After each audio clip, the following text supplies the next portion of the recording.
musidɓe tedduɓe heeɗiɓe rewintoɓe kabaruuji nder Tiitoonde TV bisimilla mon e kabaruuji mon hannde. Ini section ordinaire mo 2022 ha 2023 e assemblée nationale ko hanki ɗum wonno Amadou Mama Diop ko kañum ardino ɗum. Nder ngal ɗon dental noon Mimi Touré tottima lettre mum démission yaltude députéji APR mo Benno Bokk Yakaar. Kanko Mimi Touré noon o tawtoyi koye députéji non inscrits. ɓe gonno ko tato ko Mimi Touré wattiɓe joni nayo. Caggal ɗum ɗon noon ko Amadou Mama Diop kañum totti kabaru o e nder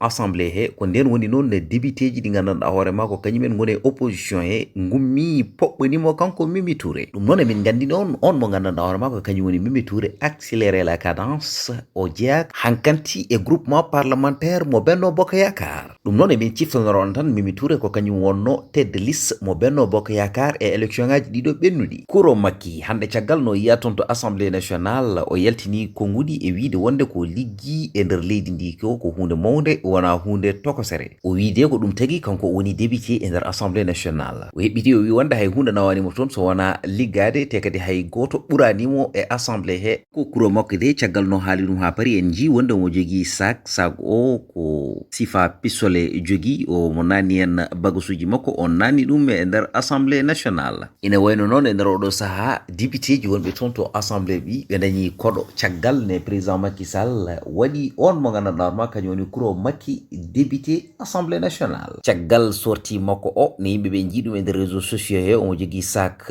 nanduɗo e pistolet addi polémique kewɗo e nder réseaux sociaux saabu population jaggi wonde ko Kuro Makki liggaki e nder leydi ndi kono heɓa poste toon to assemblée nationale sabu population e hoore mum yiyani kanko ko foti wawde nafde toon to assemblée nationale. Kono noon kanko ɗum fof e kaɗon haala fof ha joni o yaltani o jaabi hen kanko Kuro Makki. Guy Marius Sagna o waɗi publication e nder Facebook makko kanko de wi wonde o yonnani no ɓe mbaɗiri remise des documents toon to assemblée nationale ngam tottirde ɗum députéji. O wi wonde ɓe poti yawtude wonde ɗo ɓe mbaɗata distribuer document ile tan wonɓe e nder classe yimɓe goni koye 2022 ko foti ne assemblée ene foti jogade version électronique. O rutti o wi wonde ɗiɗon document ji de so tawi kamɓe ɓe tottama ɗum eɓe poti wawde lirde ɗum e nder balɗe sappo. O wi noon no wodi ministre uji ɗi gandanɗa hoorema ha joni mbaɗani déposé document ji mumen. Kanko noon omo waɗi hen namdal o wi wonde député ji ɗi gandanɗa hoorema kañumen meeɗa joɗade e banc école holne joɗoron to toon population o toon to assemblée nationale. Hanki aljumadi koko Wuli Diaw e o mo gandanɗa hoorema kañum woni journaliste 2STV woni Assou Diom taw noon ko joom suudu on mo gandanɗa hoorema kañum woni Cheikh Yérim Seck. Kanko de ko baɗaɗo agressé e nder beddaji Dakar ɗi sac à main mo joguino o wajiɓeɓe koko nawi ɗum. ɓe ƴetti e makko kadi téléphone portable e wondude koppareji e affaire goɗɗi ɗi gandanɗa hoorema ko affaire makko personnel. ɗum noon ene mettimo ɗo woni ɗo woni hunde nde gandanɗa hoorema hunde mettude mo kanko on mo gandanɗa hoorema ko kañum woni journaliste mo 2STV woni Assou Diom taw noon ko deuxième femme Cheikh Yérim Seck. caggal hare noon yo wise ndiyam ɓuɓɗam wona jaam. On mo gandanɗa hoorema ko kañum woni Nabou Das o weldite joom galle makko woni monsieur Margane. ɗum noon o ƴetti kanko Nabou Das natal mabɓe o waɗi ɗum e nder réseaux sociaux o ngam hollidde tan internet uji ɗi kanko e joom galle makko ɓe pamodiri mo andina yimɓeɓe tan ma won joom suudu makko hawmaya. o wiide wonde ngal ɗon dewgal ngal woni kanko e monsieur Margane yo yimɓe paam wonde tigi rigui ko dewgal makko battinigal ko ɗum woni kadi ko andinta yimɓe e nder réseaux sociaux ji ɗi. omo andina yimɓe noon caggal ne caɗele ɗe mbaɗi nde fodde lewru ina wayno tigi rigui hande hakkude mabɓe rufama ndiyam ɓuɓɗam. ɗum noon ko jaam tan woni hakkude mabɓe e nder oɗo saaha e ɓene hayat mabɓe kanko e joom galle makko. Adja Thiaray Diaw o yalti hôpital mo principal ko toon o waɗano hospitalisé kanko Adja Thiaray Diaw caggal procès ji mabɓe kanko e on mo gandanɗa hoorema ko kañum woni Kalifone Sall o heɓani no tawtorede. kanko de e nder oɗo saaha ene wayno o saɓori o yalti toon to hôpital principal. kanko noon hollitama Adja Thiaray Diaw ko yum makko ko kañum de ñaagui toon to hôpital to ɓe mbawa ɗaccidde mo kanko Adja Thiaray Diaw o heddo toon to nder galle to docteur ɓe gara toon mbawa safrude mo. kanko Adja Thiaray Diaw de ko kanko fawi e dow Kalifone 6 mois de prison taw noon ko lewru woturu Kalifone leloto e 500 000. joni noon ɗo gonɗen ɗo kanko Adja Thiaray Diaw e wondude avocat ji makko e ɓene ƴeewa holno ɓe jettorto e état supérieur ngam fawde kalifon ko gandanɗa hoorema ko ɓuri ko fawa e dow dande mumre avocat ji ɗiɗi e nder oɗo saaha nana mbaɗa feere ene ƴeewa dossier ji monoken o mo gandanɗa hoorema ko kañum woni Adja Thiaroye Diaw beele eɓe mbawa wadde avancé e golle mabɓe e nder oɗo saaha dossier Ousmane Sonko e Adji Sarr ko dossier tappale tan wona noon haalam ko haala Babacar Touré ko kañum haali ɗum ɗon sabu ɗum ɓe jiyani hay avocat goto dariɗo ene waɗa défendre Adji Raby Sarr so yawti maître El Hadji Diouf te on mo gandanɗa hoorema ko kañum woni maître El Hadji Diouf so tawi en keɗima haala Babacar Touré o wi wonde ko maître El Hadji Diouf wawa gagnade hay procès goto o wi de toon to tribunal to ala koɓe cohlirta on mo gandanɗa hoorema ko kañum woni maître El Hadji Diouf so wona comédie humbay tan e rumbay ko ɗum woni ko woniri ɗo hen kono noon wona neɗɗo gagnotoɗo procès ji sabu oɗo saaha hay goto noddatamo o waɗan ɗum plaidel ɗum noon ko ɗum tagui o jaggi ha tiiɗi o nangti e dossier Sonko e Adji Sarr o so tawi kadi en ndewidima haala makko kanko Babacar Touré o mona andina yimɓeɓe anomalie gadanomo yi hen kanko hakkude probléme Ousmane Sonko e Adji Sarr ko section de recherche kañum fonno gerde dossier o kono noon wona division des investigations criminelles ko ɗum tagui de heñare woni e nder oɗon dossier ko fewte jangde alquranil karim ɗum noon eɗen gandi kawguel mum waɗino toon to Dubai ko ɓiɗɗo debbo Sénégal de ko kañum gañi araray o woni sohna Ndate Sis caggal ɗum jagorɗo joguiɗo jangde e jangguinde o kañum ne yenimo ma on 3 millions e wondude ordinateur portable o totti kadi million goto usas mo gandanɗa hoorema kañum woni jangguintunoɗo cukalel dewel ngel e wondude kamil alquran e 300 litres d'huile e 200 kilogramme sucre e tonnuji tati maaro ɗum foof noon o totti ɗum koye cérémonie mo gandanɗa hoorema woni beltingol sohna Ndate Sis toon to diwan mo jam ñaajo taw noon koye yeeso sehilaɓe makko e yeeso jinnaɗo makko debbo e nder ɗum noon jagorɗo joguiɗo jangde e jangguinde o profiti e occasion oɗon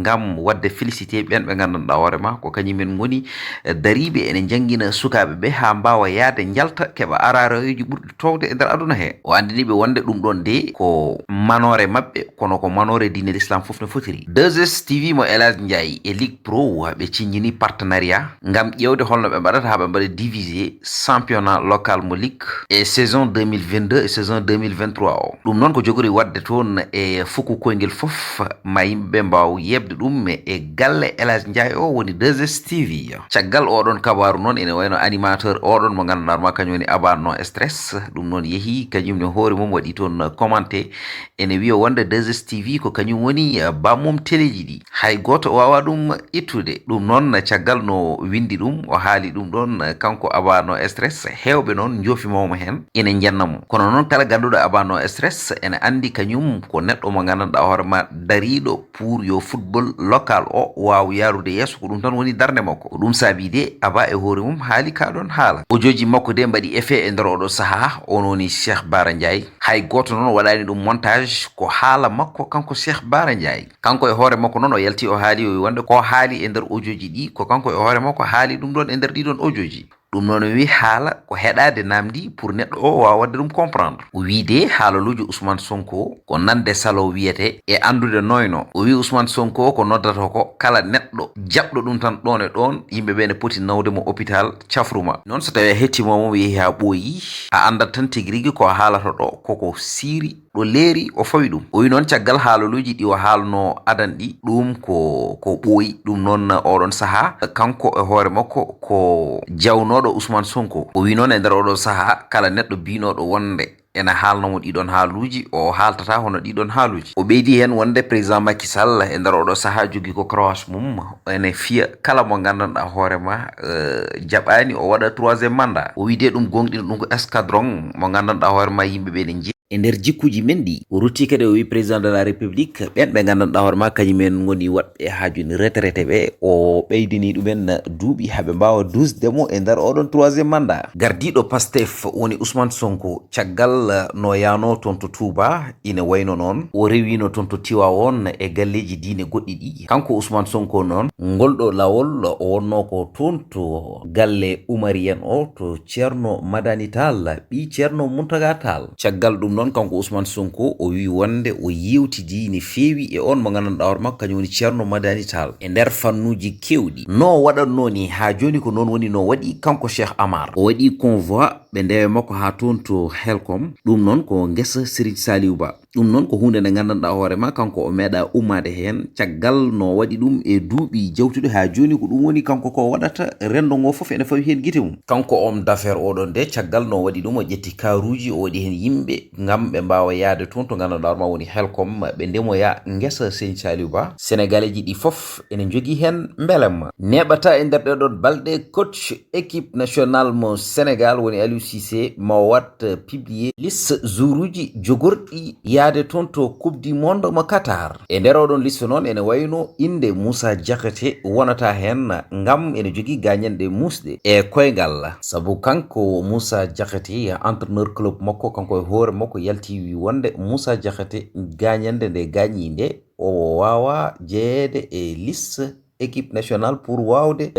jouoyde toon to Qatar ne tawno gañande nde rokkanimo ɗum kanko Moussa Diakhaté ɗum noon ɓoyata ma inde makko yaltini e nder oɗon liste sen garti e lamba face à face hakkude Boy Niang e Balla Gaye e hakkude on mo gandanɗa kañum woni Reug e Sa Thiès ine wayno dey ɓiɓɓe duubal lesɓe e nder oɗon face à face battidiɗo koɓe waɗaɓe hen daminé ko ɗum de sénégalais ji ɗi mbi ne tawno kanko Balla Gaye ko waɗanno Yékini en Tyson en ko ɗum woni ko Boy Niang ha joni waɗimo Boy Niang koko hollimo wonde hulanimo te so jaggimo muñantamo ko 1 minute so tawi o arani tawmo toon hofamo ne machine hofirta jamdini kono noon on mo gandanɗa hoorema ko kañum woni Reug ala ko rokki Sa Thiès haydara o doƴƴi ɗum ɗon duñande seeɗa Sa Thiès leƴƴito o wi wonde Sa Thiès haysino so tawi wonde ko combaji 10 ɓe mbaɗi hay victoire goto Sa Thiès dañata hen Sa Thiès no rutti wi wonde ko ɓiyum o haalantamo o haalanimo wonde holne Reug libreté bandiraɓe musidɓe tedduɓe heediɓe ko ɗum woni ko aranno e nder kabaruji ha gongol konngol wonta gongol e lawol gongol eɗen ñaago majjiri e bawɗum wasata ɗum bongol